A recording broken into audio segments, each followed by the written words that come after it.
comment dire non à un client. C'est vraiment le pire des trucs que l'on ait à faire, c'est de dire non à un client parce que le client te demande une prestation qui ne te convient pas ou te demande de travailler pour lui dans un délai qui ne te convient pas ou encore mieux, à un prix qui ne te convient pas. Donc comment est-ce que tu refuses un client? Parce que évidemment, tu n'as pas envie de vexer la personne, tu n'as pas envie de te la mettre à dos. Tu te dis, ah mais si je refuse le chantier, ben, peut-être qu'il va me faire une mauvaise pub.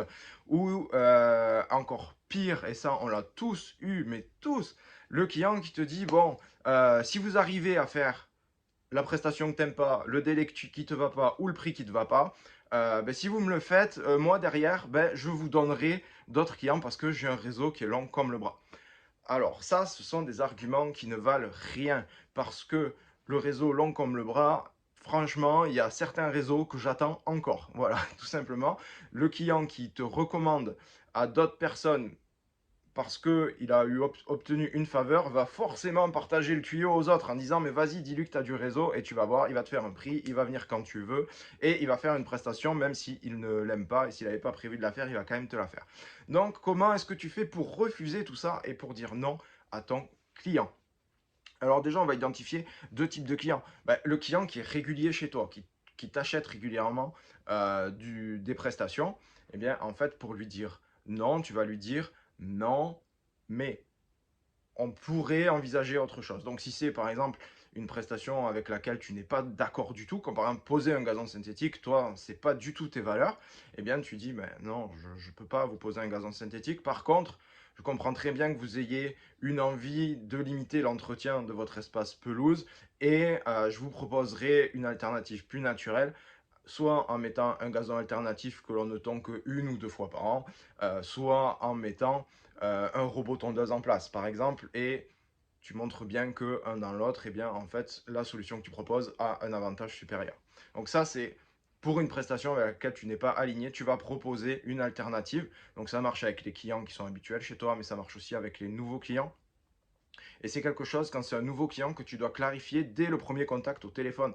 Tout simplement parce que si tu ne clarifies pas dès le premier contact au téléphone, ben, tu vas aller chez le client, tu vas lui faire un devis ou tu te retrouves embarqué en fait à faire quelque chose que tu n'aimes pas. Donc des fois, je vois beaucoup d'entrepreneurs et je l'ai eu fait aussi, c'est de dire d'y aller, de se retrouver, de faire une prestation qu'on n'a pas envie de faire. Du coup, on met un tarif comme ça parce qu'on n'a pas envie de la faire et bam, ça passe. Et ben, tu es obligé de le faire. Voilà. Et donc, c'est vraiment pas quelque chose qu'il faut faire. Donc, il vaut mieux, dès le premier contact, clarifier la situation et expliquer à ton client que tu ne peux pas le faire et tu vas lui proposer une alternative.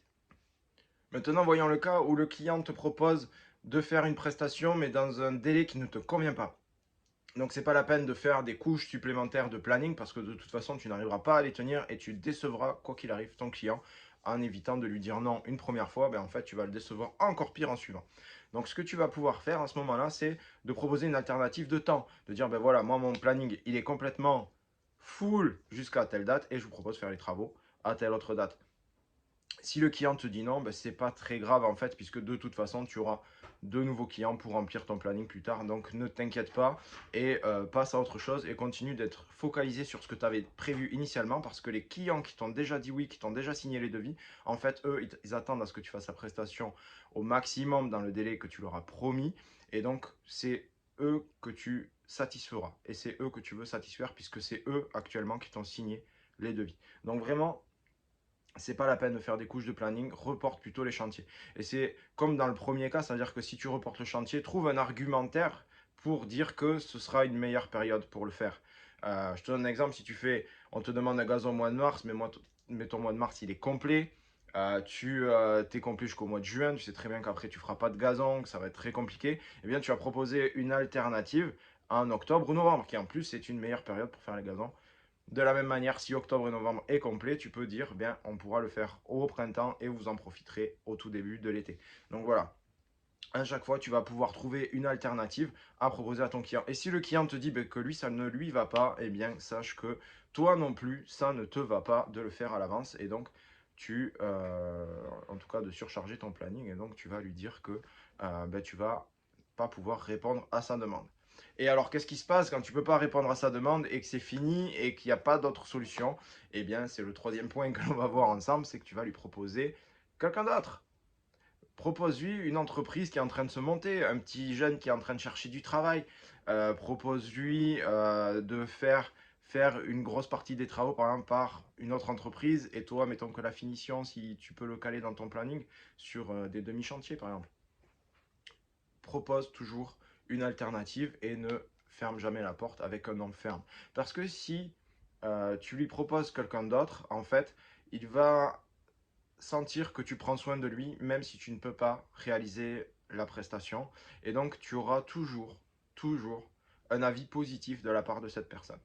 Donc, si ça passe pas au niveau prix, si ça passe pas au niveau planning, si ça passe pas au niveau de la prestation, eh bien, et toujours un petit, dans ton répertoire, tu dois bien avoir des contacts du réseau qui te permettent en fait d'aller proposer une alternative en fait à ton client et donc ainsi le satisfaire tout simplement d'une manière différente. Et puis toi, tu continues ta vie et surtout, tu continues à faire les prestations que tu aimes dans le délai que tu as prévu pour cela et surtout au tarif que tu as prévu pour cela.